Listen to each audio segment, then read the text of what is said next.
Hodge agencies association of Bangladesh হাবের পরিসংখ্যান অনুযায়ী ২০২৫ সালে বাংলাদেশ থেকে ৮৭,১০০ জন হজ যাত্রী সৌদি আরবে যাবেন। এর মধ্যে সরকারি ব্যবস্থাপনায় ৫,২০০ জন আর বেসরকারি ব্যবস্থাপনায় যাবেন ৮১,৯০০ জন। এবছর বাংলাদেশ থেকে হজের প্রথম ফ্লাইট ছেড়েছে ২৮ এপ্রিল সৌদি আরবের উদ্দেশ্যে। চাঁদ দেখা সাপেক্ষে আগামী ৪ বা ৫ জুন পবিত্র হজ অনুষ্ঠিত হবে। হজ এজেন্সিস অ্যাসোসিয়েশন অব বাংলাদেশ হাবের মহাসচিব ফরিদ আহমেদ মজুমদার সম্প্রতি এক বৈঠকে বলেছেন, সৌদি আরব ও বাংলাদেশ সরকারের মধ্যে সমন্বয়হীনতার কারণে হজ ব্যবস্থাপনায় জটিলতা বেড়েছে। পূর্ব ঘোষণা ছাড়াই সৌদি সরকার নিজের হজের নিয়ম কানুনে পরিবর্তন আনায় এবারের হজ ব্যবস্থাপনা চ্যালেঞ্জিং হয়ে উঠেছে। এজেন্সি মালিকদের অনেকে বলেন, সবকিছু দিয়ে হাজিদের খুশি করা যায় না, এজেন্সিগুলোকে ঢালাওভাবে দোষারোপ করা হয়। আরও একটি গুরুত্বপূর্ণ বিষয় হলো, নিয়মকানুন জানা না থাকায় বেশিরভাগ হজযাত্রী সৌদি আরব গিয়ে ভোগান্তির মুখে পড়েন। তাই সংকট নিরসনে প্রাক নিবন্ধনের পর দীর্ঘমেয়াদী প্রশিক্ষণ খুবই জরুরি। বাংলাদেশ থেকে এবারের হজ যাত্রা ও ব্যবস্থাপনার নানা দিক নিয়ে আলোচনা করব টিভিএন 24 নিউজ নেটওয়ার্কের নিয়মিত আয়োজন আলোচনায় বাংলাদেশের আজকের অনুষ্ঠানে। আপনাদের স্বাগত জানাচ্ছি, আমি আশফাক আহমেদ। আজকের অনুষ্ঠানে আমাদের সাথে অতিথি হিসেবে যুক্ত আছেন ফরিদ আহমেদ মজুমদার, মহাসচিব Hajj agencies association of Bangladesh HAAB. আমাদের সাথে আরও আছেন Alhaj Maulana Ahmad Ali, chairman my Dhaka travels and tours. এবং আমাদের সাথে আরও যুক্ত আছেন আমিন ইকবাল, সাধারণ সম্পাদক বাংলাদেশ ইসলামী লেখক ফোরাম। আপনাদের স্বাগত জানাচ্ছি আলোচনায় বাংলাদেশ অনুষ্ঠানে। আপনাদের সাথে আলোচনা শুরু করার আগে চলুন কয়েকজন হজ যাত্রী কি বলেছেন একটু দেখে নিই। It is better than the past days that has been led by the political government. এখন পর্যন্ত এখানকার ব্যবস্থাপনা যেটা দেখতেছি মোটামুটি সন্তোষজনক। তবে ওয়েদার খারাপ হওয়ার কারণে বিশেষ করে আমরা একটু কষ্ট পেয়েছি। হাজি ক্যাম্পের সামনে যে করিডোরটা, ওখানে খুব জটলা ছিল। কোনো অভিযোগ নাই, যদি থাকতো তাহলে পাসপোর্ট আমরা কখনো পাইতাম না। ওরা ওদের সার্বিক সহযোগিতা করেছে, ভিসা টিকিট সব যথাসময় দিয়ে দিয়েছে। এখন পর্যন্ত মোয়াল্লিম সাহেবের সেবা শুশ্রূষা আমরা মোটামুটি সন্তুষ্ট। বাকিটা আল্লাহর ইচ্ছায়, বাকিটা করতে এখন পর্যন্ত সন্তুষ্ট আছে। প্রথম ফ্লাইটের যারা যাত্রী তারা একত্রে হবে, এটা একটু ভোগান্তি হইতেই পারে। ভিজিটর্স আছে সবার সাথেই, 2 জন 4 জন 5 জন করে। কাছে খুব ভালো লাগতেছে যে আমরা এতগুলো মুসলিমের সাথে একসাথে একত্রিত হইতে পারছি। আমরা প্রথমবার হজে যাব, আমাদের কাছে খুব ভালো লাগতেছে। অনেক ভালো লাগছে যে সারা বিশ্বের মুসলমান জায়গা তো আমরা দেশের জন্য, নিজের জন্য প্রয়োজন। জি, ফরিদ আহমেদ মজুমদার, একটু আপনার কাছে আসি শুরুতে। আমরা যেমনটা শুনছিলাম যে হজ যাত্রীরা বলছেন এবারের সার্বিক ব্যবস্থাপনা নিয়ে, এবং তারা প্রায় সবাই বলছেন যে তারা যথেষ্ট সন্তুষ্ট। আমরা যদি একটু দেখি যে সৌদি আরব এবং বাংলাদেশের সরকারের মধ্যকার আসলে কি ধরনের সমন্বয়ের ঘাটতি এবার দেখতে পেয়েছেন, আপনি কি মনে করেন, এবং এজন্য আসলে হজ ব্যবস্থাপনায় কি ধরনের জটিলতা আসলে তৈরি হয়েছে? ধন্যবাদ আপনাকে, ধন্যবাদ আমাদের সম্মানিত অতিথিবৃন্দকে। হজ ব্যবস্থাপনা আসলে এটি অত্যন্ত জটিল এবং কঠিন কাজ। এই কাজটি আমরা যারা হাবের সদস্য, হজ এজেন্সির মালিক, এই কঠিন কাজের দায়িত্বটি আমাদেরকে নিতে হয়। আপনি জানেন যে বাংলাদেশ থেকে যাত্রা শুরু করে বাংলাদেশে ফেরত আসা পর্যন্ত ক্ষেত্র বিশেষ 40 থেকে 45 দিন একজন হজযাত্রী সৌদি আরব অবস্থান করেন। এর মধ্যে ওনার মাসায়ের যাত্রা, মিনা, আরাফা, মুজদালিফা অন্তর্ভুক্ত থাকে, মদিনাটা অন্তর্ভুক্ত থাকে। এই যে দীর্ঘ যাতায়াত এবং দীর্ঘ সময় যে সেবার বিষয়টা, এটি আসলে অত্যন্ত দুরূহ এবং কঠিন। সেই কাজটি আমরা অনেক চ্যালেঞ্জ নিয়ে করে হজ ব্যবস্থাপনা প্রত্যেক বছরে কিছু কিছু চ্যালেঞ্জ আসে। যেমন রাজকীয় সৌদি সরকার থেকে প্রত্যেক বছরে তারা নতুন নতুন 2-1টা পদ্ধতি তারা হজ ব্যবস্থাপনা নিয়ে আসেন, এবং সেগুলো মোকাবেলা করে আমাদের কিন্তু এগিয়ে যেতে হয়। এবছর যেটি ঘটেছে, এটা অতীতে এতগুলো চ্যালেঞ্জ একসাথে ছিল না। প্রথমত, আমরা যখন নিবন্ধন করি তখন আমরা এজেন্সি প্রতি হজযাত্রীর কোটা সম্পর্কে আমরা ঠিক স্পষ্ট ছিলাম না। গত বছর আমরা একটি এজেন্সির হজযাত্রীর সংখ্যা ছিল সর্বনিম্ন 250 জন। এর আগে এটি সর্বনিম্ন 100 জন ছিল, সর্বোচ্চ 300 জন ছিল। ইভেন আমাদের হজ উমরা আইন যেটি, সেটিতেও কিন্তু সর্বনিম্ন কোটা 100 এবং সর্বোচ্চ 300 সেটি নির্ধারিত আছে। তো এবছর আমরা 751টি হজ এজেন্সি আমরা হজ নিবন্ধন কার্যক্রমে অংশগ্রহণ করি। নিবন্ধন প্রক্রিয়া শেষ হওয়ার পরে এটা আমাকে শুনতে নিবন্ধন প্রক্রিয়া শেষ হওয়ার পরে আমাদের এক পর্যায়ে আমাদের মাননীয় উপদেষ্টা মহোদয় যোগাযোগ করলেন সৌদি সরকারের সাথে আমাদের মাননীয় সচিব মহোদয়কে। সেখানকার সচিব, হজ এন্ড উমরা মন্ত্রণালয়ের সচিব, যাকে উপমন্ত্রী বলা হয়, তিনি ওনাকে মেসেজ দিয়ে কনফার্ম করলেন যে তোমাদের হজ যাত্রীর কোটা 500, যদিও আমাদের মন্ত্রণালয় থেকে এটা 250-এ পুনর্বহাল রাখার জন্য অনুরোধ করা হয়েছিল। তিনি বললেন যে আমাদেরকে লিখিত চিঠি দাও। উনি বলেন যে আমি মৌখিকভাবে বলেছি তুমি প্রস্তুতি শুরু করো, লিখিত চিঠিটা একটু সময় লাগবে। আমরা কিন্তু 500 কোটা নিয়ে তখন কাজ শুরু করি এবং এজেন্সিগুলো কিন্তু 500 কোটার মধ্যে লিড করার জন্য প্রায় প্রস্তুতি সম্পন্ন করি। তাৎক্ষণিকভাবে দেখা গেল যে পুনরায় আরেকটা নির্দেশনা আসলো যে না, এটা 500 না, এটা সর্বনিম্ন 1000 কোটা। এবং এটি শোনার পরে এটা সময়টাও আমাদের খুব সংক্ষিপ্ত ছিল। এটা অনেক বড় চ্যালেঞ্জ আমাদের সামনে ছিল, কারণ আপনি জানেন যে 1000 কোটার জন্য 10-15 ক্ষেত্রে বিশেষ 20টি এজেন্সিকে একটা জায়গায় আসতে হয়েছে। এখন এজেন্সিগুলো তার নিজস্ব ব্যবস্থাপনা পদ্ধতি সংগ্রহ করেছেন, হাজের সাথে প্যাকেজ সংক্রান্ত চুক্তিতে আবদ্ধ হয়েছেন, সার্ভিসগুলো তারা দুই পক্ষ আলোচনা করেছেন, করে টাকা নির্ধারণ করে তারা টাকা সংগ্রহ করে হাজিগুলোকে নিবন্ধন করেছেন। এখন 10 বা 15 বা 20টা এজেন্সি, তাদের এক একজনের প্যাকেজের ধরনটা একরকম, হজযাত্রীদের সাথে তাদের অ্যারেঞ্জমেন্টটা একরকম, এবং টাকাগুলো কিন্তু তারা সংগ্রহ করছেন। কারণ যখন একত্রিত হলেন, সেখানে লিড এজেন্সির দায়িত্ব বা লিড এজেন্সিদের কাজকর্মগুলো, যেমন সৌদি আরব পর্বে যে ভাড়ি ভাড়া, মললেম চুক্তি, ট্রান্সপোর্ট এগ্রিমেন্ট, ওখানে ভিসা, ইন্স্যুরেন্স, যা যা দরকার, এই টাকাগুলো কিন্তু লিড এজেন্সির মাধ্যমে যায়। এবং এর পরের অনেকগুলো বিষয় যেগুলো লিড এজেন্সি তাদের পক্ষে করা সম্ভব না। আবার লিড এজেন্সি হজযাত্রীদের থেকে সরাসরি টাকাটা সংগ্রহ করার কোনো সুযোগ নেই। টাকা সংগ্রহ করছেন সমন্বয়কারী এজেন্সি, দায়িত্বটা আসলো লিড এজেন্সির উপর। এটা একটা বড় চ্যালেঞ্জ আমাদের কাছে মনে হয়েছে। আমরা মন্ত্রণালয়কে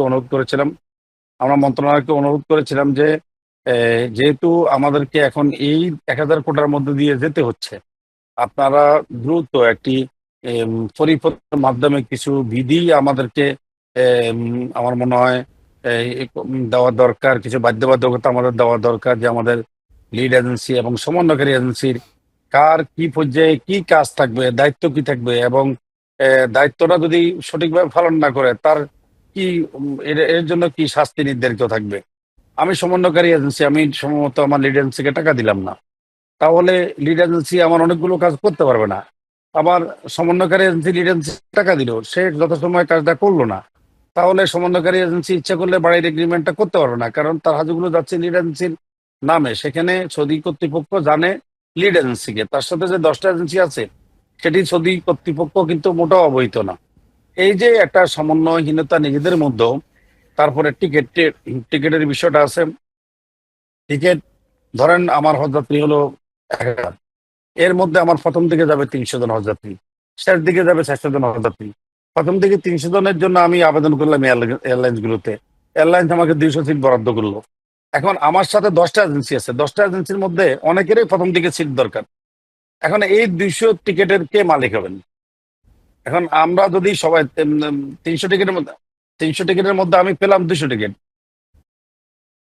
তো সেই ক্ষেত্রে এটাও একটা সমন্বয়হীনতা তৈরি করবে। আমরা বলেছিলাম, প্রস্তাব দিয়েছিলাম যে প্রত্যেক এজেন্সি, সমন্বয়কারী এজেন্সি তার শর্ট অ্যাকাউন্ট থেকে টিকিটের ফি অর্ডার করবে, টিকিটের দায়িত্ব তার উপর থাকবে।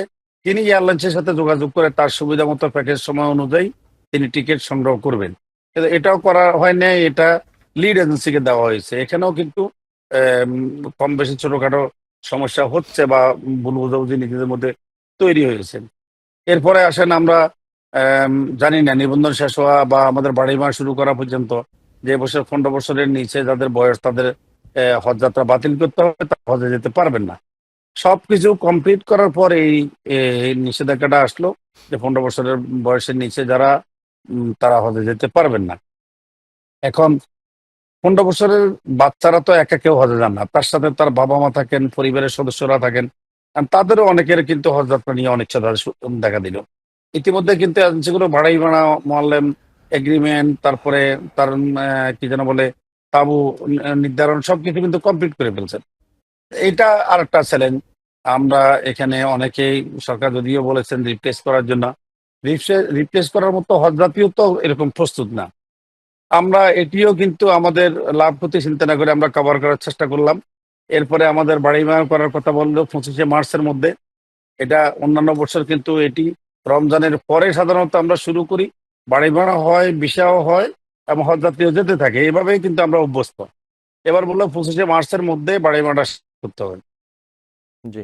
এখন 25শে মার্চের মধ্যে বাড়ি ভাড়া শেষ করতে হলে সৌদি কর্তৃপক্ষের কিছু প্রস্তুতির বিষয় থাকে।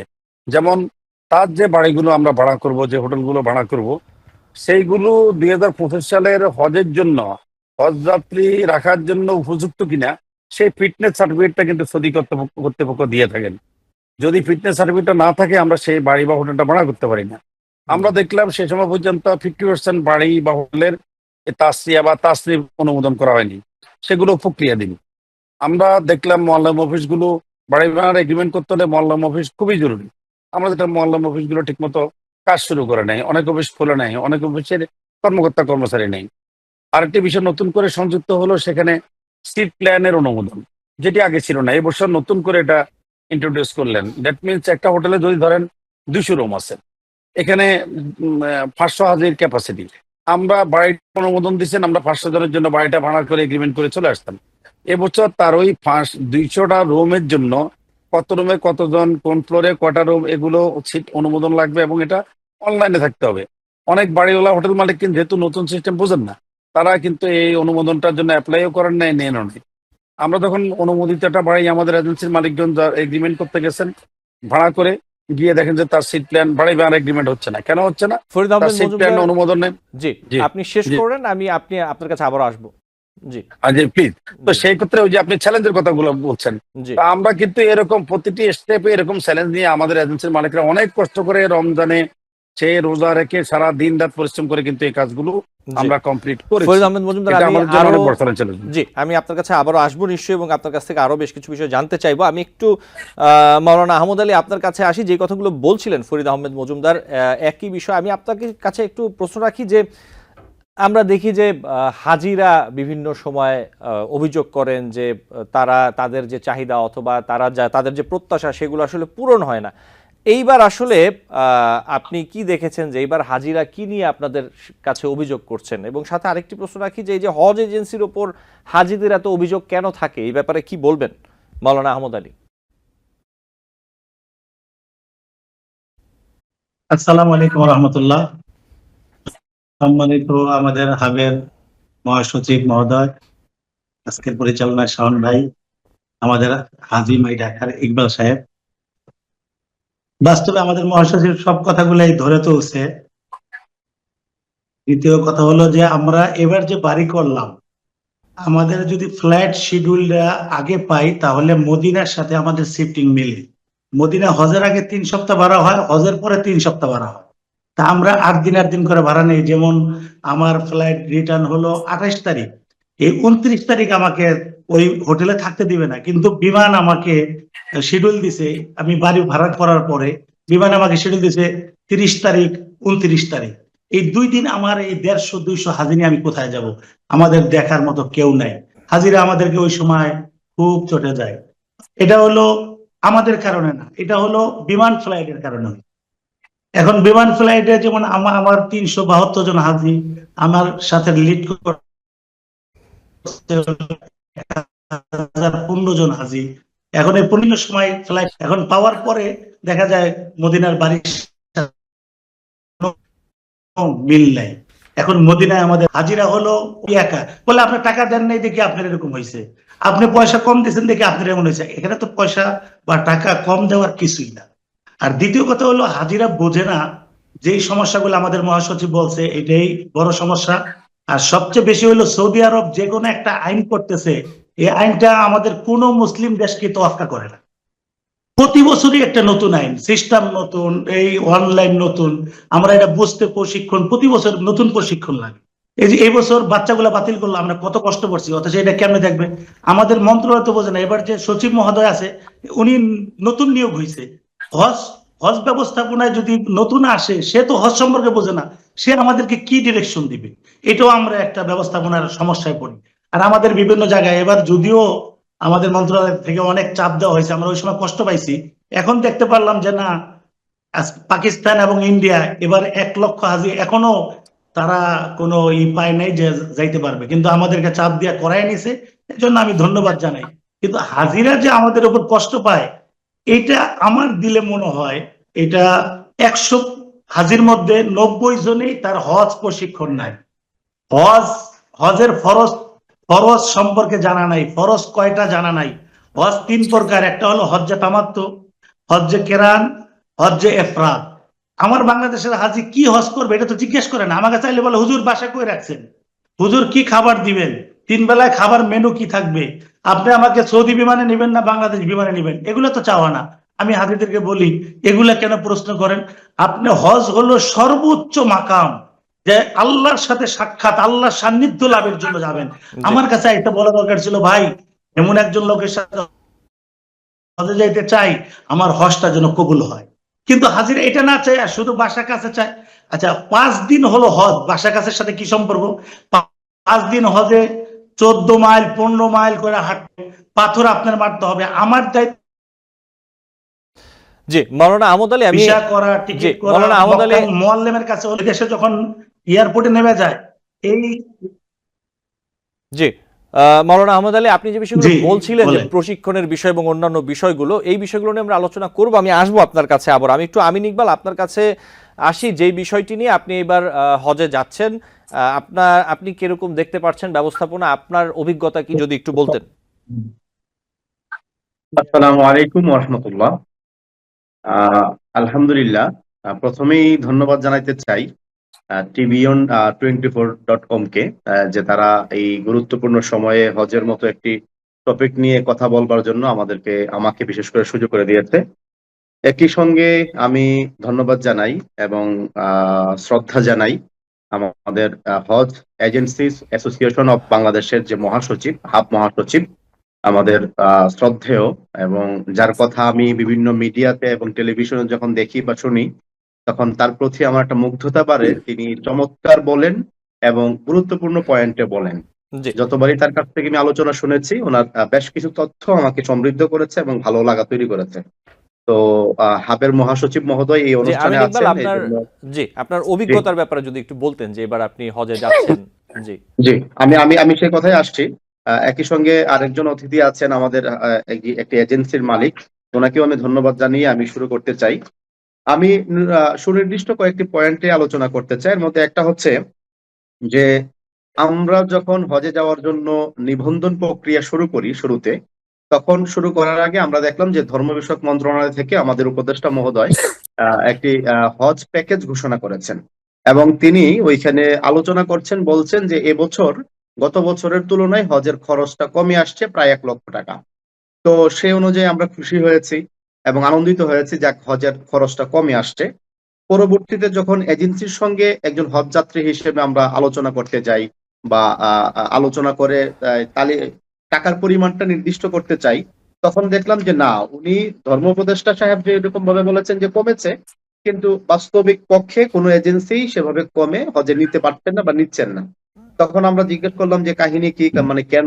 সরকার তো ঘোষণা করেছে যে কমেছে, কিন্তু আপনাদের কাছে তো আমরা দেখছি আরো বেশি টাকা আপনারা দাবি করছেন। আমরা বেশ কয়েকটি এজেন্সির খবর নিয়ে দেখলাম। তখন তাদের যে বক্তব্যটা ছিল যে আসলে উপদেষ্টা মহোদয় যেভাবে ঘোষণা করেছেন, এখানে খাবারের টাকা যুক্ত করা হয় নাই।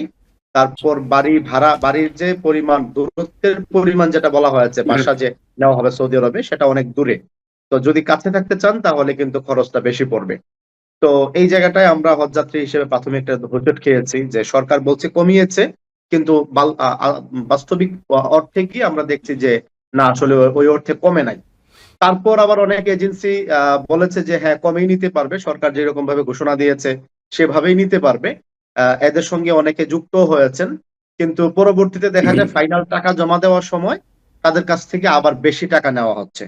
তো এই দুইটা বিষয় আমি সামনে নিয়ে আসলাম। একটা হচ্ছে সরকার বলেছেন কমেছে, কিন্তু এজেন্সি কমে নিতে পারছে না, যারা কমে নিচ্ছে তারা পরবর্তীতে আবার টাকা বাড়িয়ে নিচ্ছে। এই জায়গাটা কেন হলো, কোন জায়গায় গ্যাপ ছিল, এটা আমি একটু জানতে চাই। বিশেষ করে হাবের মহাসচিব যেহেতু এখানে আছেন, তিনি ভালো বলতে পারবেন, এবং এই ক্ষেত্রে ওনাদের কোনো করণীয় ছিল কিনা বা তারা কিছু করেছে কিনা, এটা হচ্ছে একজন হজযাত্রী হিসেবে আমার জানবার বিষয়। আরেকটা বিষয় হচ্ছে যে আমরা যারা যাত্রী হিসেবে বা হজের যাওয়ার জন্য আমরা যারা নিবন্ধন করিয়েছি বা আমরা যাচ্ছি যাওয়ার জন্য প্রস্তুতি নিচ্ছি, আমাদের আসলে মূল টার্গেট তো হচ্ছে হজ। আসলে হজটা কবুল হওয়া হচ্ছে বড় চিন্তার বিষয় বা ভাবনার বিষয়। তো হজ কবুল করানোর বিষয়ে আমরা কোরআন হাদিসে যতটুকু জেনেছি যে একটা হজ যদি সুন্দরভাবে কোনো গুনাহমুক্ত ভাবে কেউ আদায় করতে পারে, হজ্জে মাবরুর যদি হয়, তাহলে জান্নাত নসিব হবে ইনশাআল্লাহ। তো এই জান্নাতের আশাই তো আমরা হজ করি। তো সেই ক্ষেত্রে আমার হজটা যথাযথভাবে হবে কি হলো কি হলো না, বা আমি ঠিক মতে কাজগুলো আদায় করতে পারলাম কিনা, এটার মনিটরিংটা আসলে কিভাবে হবে? আমরা যারা নতুন যাই বা যারা প্রথমবারের মতো হজে যাওয়ার চিন্তা করেন, তাদের তো আসলে ওইখানে অনেক কিছু জানাশোনা থাকে না, অনেক জায়গা সম্পর্কে পরিচিতি থাকে না। হজের এত বিধান, মানে ওই বিধানগুলো আমরা যতই বইয়ে পড়ি আমার মনে হয় না প্র্যাকটিক্যালি গিয়ে এগুলো সব মনে থাকার কথা। সেই ক্ষেত্রে এজেন্সি মালিকরা আমাদেরকে কতটুকু গাইড করবেন বা করেন, এইরকম একটা শঙ্কা থেকে যায়। এখন যদি দেখা যায় আমি অনেক টাকা খরচ করে গেলাম, অনেক পরিশ্রম করে গেলাম, কিন্তু ওইখানে গিয়ে ঠিক মতো আমি হজটাই আদায় করতে পারলাম না, সেই ক্ষেত্রে আসলে আমার তো কিছুই পাওয়া হলো না। তো এজেন্সি মালিক যেহেতু এখানে আহমদ আলী সাহেব আছেন, আমি ওনার কাছ থেকে জানতে চাবো যে এই ক্ষেত্রে আমাদের আসলে করণীয় কি। প্রশিক্ষণের বিষয়টা তিনি তুলেছিলেন যে প্রশিক্ষণ যথাযথ না হওয়ার কারণে আসলে অনেক সময় হজটা ঠিক মতো আদায় হয় না। তো এই প্রশিক্ষণের দায়িত্বটা আসলে কার? জি, এই প্রশিক্ষণ আমিন ইকবাল। ব্যবস্থাপনাটা এটা কি এজেন্সি করবে, নাকি সরকার করবে, নাকি হাজির নিজ উদ্যোগে করবে? এই বিষয়গুলো আমি একটু জানতে চাই। জি, আমিন ইকবাল, আপনাকে অনেক ধন্যবাদ। আমরা এই প্রশ্নগুলো নিয়ে আলোচনা করব বিরতির পর। আমাকে একটি বিরতি নিতে হবে, আপনারা সাথেই থাকবেন। দর্শক, আলোচনায় বাংলাদেশ অনুষ্ঠানে নিচ্ছি ছোট্ট একটি বিরতি, সাথেই থাকবেন। টিভিএন 24 টেলিভিশন দেখতে আজই কল করুন 7187776556। লগ ইন করুন www.totalcablebd.com। দর্শক, আলোচনায় বাংলাদেশ অনুষ্ঠানে আপনাদের আবারও স্বাগত জানাচ্ছি। আমাদের সাথে আছেন তিনজন অতিথি। আমি একটু বিরতির পর প্রশ্ন করতে চাই ফরিদ আহমেদ মজুমদার, আপনার কাছে আসতে চাই। আমিন ইকবাল যেমনটা বলছিলেন যে হজের খরচ নিয়ে, তাহলে হজের খরচ কি এবার কমেনি অন্য সময়ের থেকে? কি বলবেন ফরিদ আহমেদ মজুমদার? আসলে বিষয়টি দুই দিক থেকে ঠিক আছে। আমরা যদি ধরে নিই যে এটা কমেছে, অবশ্যই কমেছে। আবার যদি বলেন যে কমে নাই, তাহলে সেটাও ঠিক আছে। বিষয়টা এরকম, আমাদের মাননীয় উপদেষ্টা এবার উপলব্ধি করলেন যে বর্তমান যে ইন্টেরিয়াম গভর্নমেন্ট, এটা তারা উপলব্ধি করলেন এর আগে হজের প্যাকেজ মূল্য অনেক বেশি হওয়াতে অনেক লোকে হজ থেকে দূরে সরিয়ে এসেছেন এবং হজে যাওয়ার সিদ্ধান্ত থেকে তারা বিরত আছেন। ওই যে আমাদের আহমদুল্লাহ সাহেব যে কথাটা বললেন, আসলে হজের সাথে বাড়ি কাছে বা দূরের কিন্তু সম্পর্ক না। হজটা হলো মাসায়ারে 5 দিন, মিনা, আরাফা, মুজদালিফা। সেখানে কিন্তু সকল হজ যাত্রী যারা 5 স্টারের হোটেলে থাকছেন, 3 স্টারে থাকছেন, 100 মিটারের মধ্যে থাকছেন, 3 কিলোমিটারে থাকছেন, সকলের অবস্থানটা কিন্তু একই জায়গায়। হজটা কিন্তু মূলত এই 5 দিনে। আমাদের মাননীয় উপদেষ্টা যেটা চিন্তা করলেন যে যেহেতু অনেকে একটু সাশ্রয়ী মূল্যে হজটা পালন করতে চায়, তিনি যদি এটা দূরের বাড়িতে থেকে 3 কিলোমিটার 2 কিলোমিটার দূরে থেকে যদি একটু কম মূল্যে গিয়ে হজটা করতে পারেন, ওই 5 দিন তো তিনি একই জায়গায় থাকবেন। সেই চিন্তা থেকে উনি কিন্তু ওই 3 কিলোমিটার বা 2 কিলোমিটার দূরের প্যাকেজটা করছেন, যাদের আর্থিকভাবে একটু সংগতি কম তাদেরকে সুযোগ করে দেওয়ার জন্য। কিন্তু যে এটা কিন্তু ম্যান্ডেটরি করেন নাই। আবার আমাদের আমিন ইকবাল ভাই যেটা বলছেন, এজেন্সি গুলো যেটা বলছে, এটাও সঠিক। কারণ আপনি যদি আমাদের সচরাচর যে সার্ভিস বা সরকারও কিন্তু সচরাচর যে প্যাকেজ গুলো করে থাকেন, যে এখানে 500 থেকে 1500 মিটারের মধ্যে কাছাকাছি দূরত্বের মধ্যে থেকে আপনি হজ করবেন, তাহলে কিন্তু এখানে খরচটা কমে নেয়। এটা এটা কিন্তু খরচ, যেমন বিমান ভাড়ার ক্ষেত্রে যে ব্যবধানটা কমেছে, 30,000 টাকা কমেছে, সেখানে রিয়েল মূল্যের ব্যবধান কারণে 40,000 টাকা কিন্তু খরচ বেড়ে গেছে। আপনি জানেন যে আন্তর্জাতিক বাজারে বৈদেশিক মুদ্রার যে উদ্যোগতি, সেই উদ্যোগতির কারণে কিন্তু এখানে 40,000 টাকা খরচ বেড়ে গেছে। বিমান ভাড়া করলো 30,000 টাকা, এখানে খরচ বেড়ে গেল কিন্তু 40,000 টাকা। এটা এজেন্সিগুলো ওনাকে যেটা বলেছেন সেটা সঠিক কথাই বলেছেন। এবং আমাদের, আমি বললাম যে মাননীয় উপদেষ্টা মহোদয় এই যে ইকোনমি যে প্যাকেজটা করেছেন, সেটি সেই চিন্তা থেকে করেছেন যে যাদের সঙ্গতি কম কিন্তু হজটা করতে চায়, তাদেরকে একটা সুযোগ করে দেওয়ার জন্য। ধন্যবাদ। তাহলে এই যে যেই প্যাকেজটির কথা বলছিলেন, যে ইকোনমি প্যাকেজটি, এইবার হজ যাত্রীদের মধ্যে কতজন অথবা কি পরিমাণ হজ যাত্রী তারা এই প্যাকেজটি নিয়েছেন? আমার মনে হয় সরকার এটাতে 2,000+ হজযাত্রী, ইকোনমি হজযাত্রী পেয়েছেন। আমি যেটা দেখেছি 2,000-এর উপরে হজযাত্রী আছে ইকোনমি প্যাকেজে, যারা একটু দূরের বাড়িতে থেকে হজটা করতে চান। জি, তার মানে প্রায় ৮০,০০০ই আসলে আপনার এই প্যাকেজ নেননি। অলমোস্ট অলমোস্ট আপনি বলতে ৮০,০০০ বা ৮০,০০০-এর বেশিও বলতে পারেন যে এই প্যাকেজটা নেন না। আমাদের বেসরকারি ব্যবস্থাপনায় এই প্যাকেজটা আসলে খুব একটা কেউ নিচ্ছে আমার কাছে খুব জানা নেই, সঠিক পরিসংখ্যানটাও নেই। তো আমার জানা মতো ম্যাক্সিমাম লোকে আগের মতো করে কাছাকাছি থাকতে চান এবং সেই অনুযায়ী ওনারা ওই প্যাকেজটি নিয়েছেন। জি, আপনাকে ধন্যবাদ। মাওলানা আহমদ আলী, আপনার কাছে একটু আসি। আমিন ইকবাল যেমন আরেকটি কথা বলছিলেন, প্রশিক্ষণের বিষয়টি আপনিও বলছিলেন বিরতির আগে। এইখানে এই যে হজ যাত্রীদের প্রশিক্ষণ বা ওরিয়েন্টেশন কর্মশালা, এই বিষয়গুলা কি আপনারা আয়োজন করেন এবং তাতে কি শেখান অথবা কিভাবে তাদের প্রশিক্ষণ দেওয়া হয়, যদি একটু বলতেন। আলহামদুলিল্লাহ, এই প্রশিক্ষণ আমরা দায়িত্ব মনে করি। আমরা যেমন এজেন্সির মালিক, এরকম মুআল্লিম, অর্থাৎ আমি আমার হাজিদেরকে বলে দেই যে আপনার সাথে আমার ভিসা টিকিট হয়ে গেছে, এখন আমি নিয়ে যাইতেছি আপনার ইমাম মানে মুআল্লিম মানে শিক্ষক, আমাকে আপনার মানতে হবে। তো আমরা এখান থেকে প্রশিক্ষণের ব্যবস্থা করি।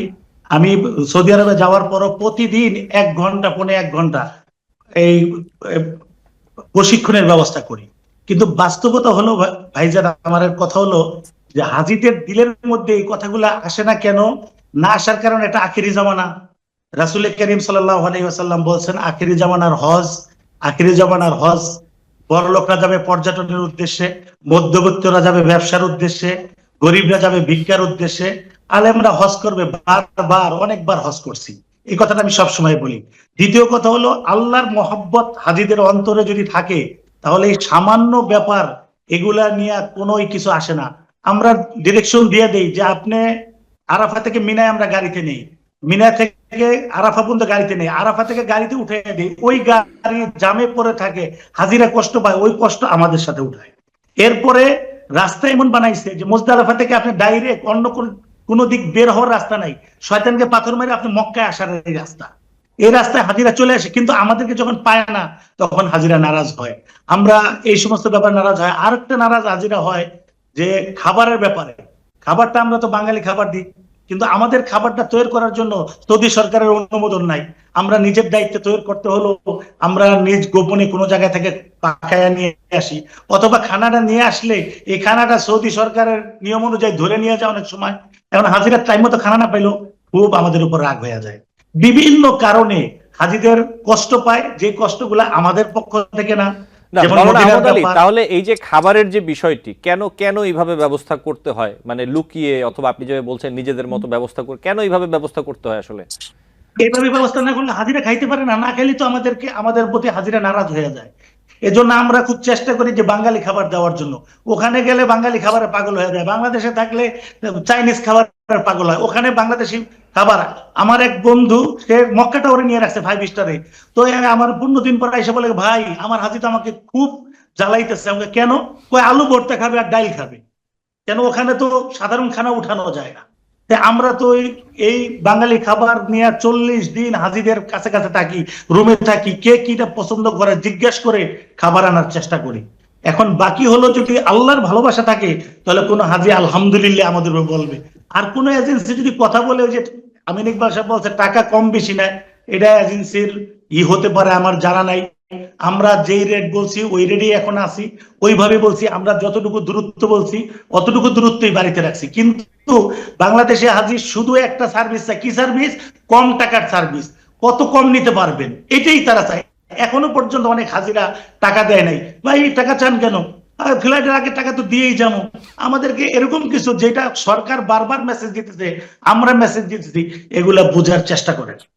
এজন্য মাওলানা আহমদ আলী, প্রশিক্ষণের যে বিষয়টি একটু যদি বলতেন। এই যে প্রশিক্ষণের বিষয়টি আপনিও বলছিলেন বিরতির আগে, যে হাজিদের প্রশিক্ষণের ব্যাপারটি আপনারা কিভাবে দেখভাল করেন, কিভাবে প্রশিক্ষণ দেন, কতটুকু দেন, অথবা যারা হজ যাত্রী আছেন তারা কতটা আগ্রহ প্রকাশ করেন, এই বিষয়টা যদি একটু বলতেন। তাদের কোনো আগ্রহ নাই, কোনো হাজির আগ্রহ নাই যে হজ শিখবে। তাদের আগ্রহ হলো খাবার ভালো কিনা, বাসার কাছে কিনা, এছাড়া তাদের কোনো চাওয়া পাওয়া নাই। আর সৌদি মানে বিমানের টিকিট কিনা, এছাড়া আমার 372 জন হাজির মধ্যে 2-1 জন বলে না। আমি প্রত্যেক হাজিকে আমার সামনে বসে বসে বলি, ভাই হজ এমন একটা আমল, যে আমলের বিনিময়ে আল্লাহ তাআলা আপনাকে জান্নাত দান করবে। আপনি যাইবেন হলো 5 লাখ 7 লাখ টাকা দিয়া, আল্লাহ তাআলা এই দুনিয়ার 10 দুনিয়ার সমান একটা জান্নাত আপনাকে দিবে, আর পেছনের সমস্ত গুনাহ মাফ করবে, এবং মাসুম বাচ্চা হয়ে আপনি বাংলাদেশে ফিরবেন। হাজিদের এগুলা জানা থাকে না, হাজিরা এগুলা চিন্তাও করে না। এই জন্য, আর ওখানে তো হজ, রাসূল করিম সাল্লাল্লাহু আলাইহি ওয়াসাল্লামের নিকট মহিলারা বলছে, ইয়া রাসূলুল্লাহ, আমরা জিহাদ করতে চাই। রাসূল সাল্লাল্লাহু আলাইহি ওয়াসাল্লাম বলছে, তোমাদের জিহাদ হলো হজ করা, মানে হজ কষ্ট। আর আয়াতের মধ্যে আল্লাহ তাআলা স্পষ্ট বলছেন, এইটা হাজিরা তো পড়ে না, জানে না যে আল্লাহ হজ্জ আশহুরুম মালুমাত, ফামান ফারাজা ফিহিন্নাল হজ্জা ফালা রাফাসা ওয়ালা ফুসুকা ওয়ালা জিদালা ফিল হজ। এখানে আল্লাহ তাআলা বলছেন হজ আমল দেওয়ার পরে যে হজের মধ্যে তোমরা ঝগড়া করবা না, ফাহেসা কথা বলবা না, অশ্লীল কথা বলবা না। তাহলে হাজিরা অশ্লীল বলবে, ফাহেসা বলবে, ঝগড়া করবে, ঝগড়ার জায়গা আছে, বাসে উঠতে ঝগড়া, খানার সময় ঝগড়া, খানায় লবণ না হইলে ঝগড়া, খানা আগে আসলে ঝগড়া। এটার জন্য তো আল্লাহ তাআলা বলে দিয়েছে তোমরা এগুলো করবা না। এখন এই ঝগড়ার মুভমেন্ট করবে।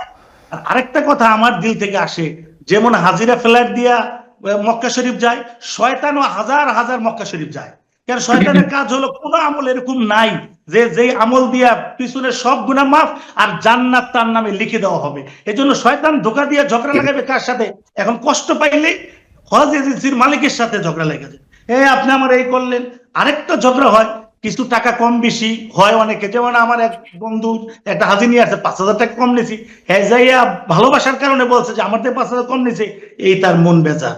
মানে বিভিন্ন কারণে হাজিদেরকে আমরা খুশি করতে পারি না। আর আমি যতটুকু খুশি করতে পারি এটা তালিমের বিনিময়, আর আমি নিজে এরকম ভাবে পাকায় খাওয়াই আগামীতে পারা যাবে না। কারণ সৌদি সরকার যে প্রোগ্রাম নিছে, এটা বাংলাদেশের এজেন্সির মালিকরা করতে পারবে না। প্রত্যেকটা এজেন্সির মালিক হাজি নিয়ে আমরা ঘুমাইতে পারি না। একজন হাজি হারায় যায়, মোবাইল সবসময় খোলা রাখি, রাত 12টায় খোলা রাখি, 1টায় খোলা রাখি, 1:30টায় খোলা রাখি। মোবাইল না ধরলে দেখা যায় হজ মিশন থেকে 3বারের সময় আমাদেরকে বলে যে লেখো, এজেন্সির নামে রিপোর্ট লেখো। তা আমি তো একটা মানুষ, আমার কি ঘুমাইতে হবে না? আচ্ছা, 40 জনে একজন মানে গাইড দিছে। গাইড তো সৌদি সরকার এখন ওখানে যাওয়ার পরে ভিসা দেখাইতে হবে, তারপরে পাসপোর্ট দেখাইতে হবে, তারপর একটা সিম নিতে পারবে। তো এই গাইড পাবে কেমনে আমার হাজি? তার তো সিম নাই, সিম আমারটাই আছে, আমার একটা নাম্বার, আমি ওই দেশে যারা আকামাধারী তাদের থেকে নিয়ে নিছি, যার কারণে আমার নাম্বারটা আছে, না আমারও তো নাম্বার নাই। এগুলো তো আমাদের বাংলাদেশ সরকার সৌদি থেকে কোনো ব্যবস্থাপনা করাইতে পারতেছে না। আর তারা আমাদেরকে কোনো, পৃথিবীর সব দেশে আমাদের যে কোনো আইন যখন তখন বানায় ফেলায়, যেটা আমার জন্য কষ্ট হয়।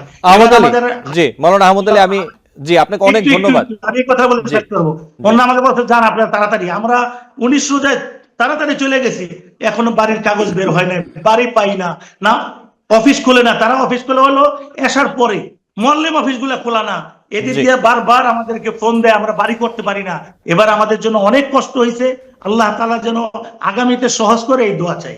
জি, আপনাকে অনেক ধন্যবাদ। আমি একটু ফরিদ আহমেদ মজুমদার আপনার কাছে আসি। যে বিষয়গুলো বলছিলেন মাওলানা আহমদ আলী, এই বিষয়গুলোতে আপনি কি বলবেন? স্পেশালি যদি বলি প্রশিক্ষণের যে বিষয়টি, এই ব্যাপারটি নিয়ে আসলে হাব কি করছে, হাব কিভাবে এই বিষয়টি যাতে আরো ভালোভাবে করা যায়, প্রশিক্ষণের বিষয়টি নিশ্চিত করা যায়, এই ক্ষেত্রে কিভাবে কাজ করছে যদি একটু বলতেন ফরিদ আহমেদ মজুমদার। আমি যেটা মনে করি, প্রশিক্ষণটা আমরা এখন যেভাবে প্রশিক্ষণ সরকার দিয়ে থাকে বা আমরা দিয়ে থাকি, এইটা না, এটাতে একাডেমিক প্রশিক্ষণটা ম্যান্ডেটরি করা ছাড়া বিকল্প কোনো রাস্তা নাই। হজ ব্যবস্থাপনাটাকে যদি আপনি সুশৃঙ্খল করতে হয়, আমার ব্যক্তিগত উপলব্ধি হলো এখানে একাডেমিক প্রশিক্ষণ লাগবে, 1 মাস হোক 3 মাস হোক। একজন হজযাত্রী যখন পাক নিবন্ধন করবেন, সরকার হজ প্যাকেজে হজ নীতিমালা এটা অন্তর্ভুক্ত করতে হবে। কারণ হচ্ছে কি, অনেকগুলো বিষয়, যেটা আহমদ আলী ভাই যেটা বললেন, আমিন ইকবাল ভাই যেটা বললেন, একজন হজযাত্রী জানেন না এই সফরটা ওনার কিভাবে শুরু হবে, কিভাবে শেষ হবে। ওখানে 25 থেকে 30 লক্ষ লোক একসাথে একই দিন হজ করতে হবে। পৃথিবীর অন্য কোথাও কোনো কারণে এত লোক একসাথে কিন্তু একত্র হয় না। এতগুলো লোকের মধ্যে আপনার ফ্যাসিলিটিস গুলো তো কম বেশি হতে পারে, এটা কিন্তু কেউ মানতে চায় না। আপনি ইন্দোনেশিয়া, মালয়েশিয়ার কথা চিন্তা করেন, তাদের হজযাত্রীগণ কত সুশৃঙ্খল। আপনি 300 জন হজযাত্রী যাচ্ছে, আপনার পাশ দিয়ে আপনি টেরে পাবেন না, একজন হজযাত্রী ডানে বামেও যাবে না। আমার যদি বাংলাদেশের 30 জন নিয়ে যান, আপনি এরপরে খুঁজে 10 জনও পাবেন না। দেখবেন যে 5 জন চলে গেছে পান খাওয়ার জন্য, বলছেন দাঁড়াইতে, 3 জন চলে গেছে আরেক কাজে, আপনি খুঁজে পাচ্ছেন না, হারাই গেছে। এই যে বিষয়গুলো, বিশেষ করে এবার আমাদের মাননীয় প্রধান উপদেষ্টা হজযাত্রীদের জন্য যে সুবিধা তিনি এনেছেন, এই যে আমাদের লাভবাহিক অ্যাপস, এই অ্যাপসটা সম্পর্কে যদি হজযাত্রীগণ বুঝেন, জানেন এবং এটা অপারেট করতে পারেন, এটার মধ্যে কিন্তু অনেক সমস্যার সমাধান আছে।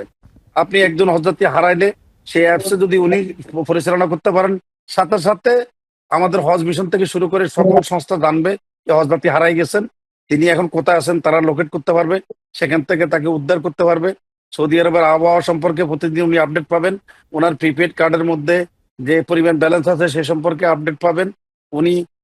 এই তারপরে ওনার যে রোমিং সিমটা দিছে, সে অনেক সহজে কম টাকায় তিনি তার আত্মীয় স্বজন নিজের পরিবারের সাথে যোগাযোগ করতে পারবেন। কিন্তু এই অ্যাপসটা আমি যেটা দেখেছি উদ্বোধনী অনুষ্ঠানে, এটা পরিচালনা করার জন্য যে জ্ঞানটা দরকার, প্রশিক্ষণ ছাড়া আমাদের হজযাত্রীরা এটা পারবে না। সেই জন্য আমি মনে করি প্রশিক্ষণের কোনো বিকল্প নাই এবং এটা শুড বি একাডেমিক এবং এটা ম্যান্ডেটরি করা দরকার প্রত্যেক ঠিক এই জায়গাটাতে ফরিদ আহমেদ অনেক সুন্দর হবে। জি, ফরিদ আহমেদ মজুমদার, আমি ঠিক এই বিষয়টাতে আমি একটু যেতে চাই আমিন ইকবালের কাছে। আমিন ইকবাল, যেমনটা বলছিলেন ফরিদ আহমেদ মজুমদার, আপনি তো এবার হজে যাচ্ছেন, এই যে ডিজিটালাইজেশনের যে বিষয়টি যদি বলি, হজ প্রক্রিয়ায় ডিজিটালাইজেশনের বিষয়টি, এই যে অ্যাপ চালু করা, এই বিষয়গুলো সম্পর্কে আপনি তো এবার হজে যাচ্ছেন, আপনি আসলে কতটা জানেন যদি একটু বলতেন। জি ধন্যবাদ। আমি যদি বলি, যেদিন আমি মিডিয়াতে দেখলাম যে এরকম একটি অ্যাপস উদ্বোধন করা হয়েছে, আমি সঙ্গে সঙ্গে অ্যাপসটি ইনস্টল করি এবং আমি রেজিস্ট্রেশন করে প্রবেশ করি। প্রবেশ করার পর আসলেই চমৎকৃত হয়েছে এবং ভালো লেগেছে যে বেশ কিছু ফিচার তারা যুক্ত করেছেন এবং যেগুলো আমাদেরকে সহযোগিতা করবে। কিন্তু আমি ফরিদ আহমেদ সাহেবের কথার সূত্র ধরে যদি বলি, আসলে আমার কাছে মনে হয়েছে আমরা যারা একটু জানাশোনা রাখার চেষ্টা করি, আমাদের জন্য হয়তো সহজ হতে পারে, কিন্তু বাংলাদেশ থেকে যেই ক্যাটাগরির হজযাত্রী হজ করতে যান, বিশেষ করে গ্রামগঞ্জের কিংবা বয়স্ক মানুষজন, তাদের জন্য আসলে এই অ্যাপসটা কতটুকু কাজে আসবে আমি ঠিক বুঝতে পারছি না। এই ক্ষেত্রে আমার কাছে মনে হয় যে ব্যাপকভাবে সরকার এখানে ক্যাম্পেইন করতে পারত। এই অ্যাপসটাকে নিয়ে যদি জনসাধারণের মাঝে ক্যাম্পেইন হতো কিংবা মিডিয়াতে ব্যাপক আলোচনা হতো কিংবা এটা নিয়ে মানুষকে জানানো, প্রত্যেকটা এজেন্সিকে যদি বাধ্যতামূলক করে দেওয়া হতো যে আপনারা অবশ্যই এই অ্যাপসটি সম্পর্কে আপনাদের হাজিদেরকে প্রশিক্ষণের আওতায় নিয়ে আসবেন, তাহলে হয়তোবা একটা বড় সলিউশন এখান থেকে পাওয়া যেত। আর না হয় আসলে খুব বেশি একটা, আমার মনে হয়, যেমন আমার গ্রাম থেকে যদি বলি, আমার গ্রাম থেকে এই বছর প্রায় 10-12 জন হজে যাবেন। আমি তাদের সঙ্গে কথা বলেছি, তারা অনেকেই এটা চালাতে পারেন না, বা তারা বলছেন যে আমরা তো মোবাইলই চালাই না, আমি সর্বোচ্চ বাটন মোবাইলটা চালাই, আমি হয়তো ফোন আসলে টিপ দিয়ে রিসিভ করতে পারি, এর বাইরে আমি অ্যান্ড্রয়েড ফোন চালানোতে অভ্যস্ত না। এখন এই লোকটা এই অ্যাপস দিয়ে কি করবে বা কি করণীয় আছে, তাকে কিভাবে ক্যাম্পেইনের মধ্যে এনে এই অ্যাপসটার সাথে সংযুক্ত করা যায়, আমার মনে হয় এই জায়গাটাই আমি ওই রকম প্রচারণা দেখি নাই মিডিয়াতে, এটা দরকার ছিল। আরেকটি বিষয় আমি একটু যুক্ত করতে চাই, আমাদের মাই ঢাকার যে স্বত্বাধিকারী মাওলানা আহমদুল্লাহ সাহেব বলেছেন যে আসলে প্রশিক্ষণে হাজিদের আগ্রহ নাই। এটা যেমন সত্য, একই সঙ্গে আমি আরেকটা বিষয় এখানে যুক্ত করতে চাই, মুআল্লিম হিসেবে যারা কাজ করেন তাদের কি প্রশিক্ষণের আওতায় আনা হয়? মুআল্লিমরা কি প্রশিক্ষিত? আমি তো দেখি যে এক এক এজেন্সির এক একজন। আমিন ইকবাল, আমাদের হাতে সময় একদম শেষ। আমিন ইকবাল, অনেক ধন্যবাদ, আমার তো সময় একদম শেষ। আমি জাস্ট ছোট্ট করে মাওলানা আহমদ আলী যে প্রশ্নটি করলেন, আমিন ইকবাল, মুআল্লিমরা কতটা প্রশিক্ষিত, যদি 30 সেকেন্ড একটু বলতেন। প্রাপ্ত হাজিদেরকে মানে প্রশিক্ষণ দেখেন, আলেম ওলামা থাকে। রাসূল করিম সাল্লাল্লাহু আলাইহি ওয়াসাল্লাম হজ করছেন কাফেলার সাথে, কাফেলা সহ হজ করা হলো সুন্নত, কিন্তু কাফেলাকে মানতে হবে, কাফেলার লিডারকে, এটা হাজিদের মধ্যে নাই। আমাদের বাংলাদেশে অনেক আলেম, অনেক ওয়াজ, অনেক মাদ্রাসা, কিন্তু এখনো 90% মানুষের কোরআন শরীফ পড়া সহি হয় না। এখন হজটা তো বছরের জীবনে একবার, আবার যায় বয়স্ক লোক, অ্যাপসে কিছুই হবে। যদি তালিম শুনে, তালিমগুলা স্মরণ করে, তাহলে হাজি মনে করতে হবে। এই জন্য আমার মনে হয় সব এজেন্সির মালিক ওখানে নেওয়ার পরে 1 ঘন্টার তালিমে মানে হোটেলে বসায়, হোটেলে জায়গা রেখা যদি তালিম করে। জি, মাওলানা আহমদ আলী, আপনাকে অনেক ধন্যবাদ। জি, আপনাকে অনেক ধন্যবাদ। আমাদের হাতে সময় একদমই শেষ। নিশ্চয়ই অন্য কোনো দিন আবারও এই বিষয়গুলো নিয়ে আলোচনা হবে আপনাদের সাথে। অনেকগুলো গুরুত্বপূর্ণ প্রশ্ন আসলে আমিন ইকবালও তুলেছেন এবং এই বিষয়গুলো নিয়ে আরো বিস্তারিত আলোচনা প্রয়োজন রয়েছে। ফরিদ আহমেদ মজুমদার, আপনাকে আন্তরিকভাবে ধন্যবাদ জানাচ্ছি আজকে যুক্ত হওয়ার জন্য, এবং আমিন ইকবাল, আপনাকেও ধন্যবাদ জানাচ্ছি। আপনারা ভালো থাকবেন। আপনাদের সাথে নিশ্চয়ই অন্য কোনো দিন আবারও কথা হবে। আমাদের দর্শক আপনাদের কথা শুনতে পারবেন। ভালো থাকবেন দর্শক। দর্শক, আলোচনায় বাংলাদেশ অনুষ্ঠানে আজ এই পর্যন্তই। পরবর্তী অনুষ্ঠান দেখার আমন্ত্রণ জানিয়ে বিদায় নিচ্ছি।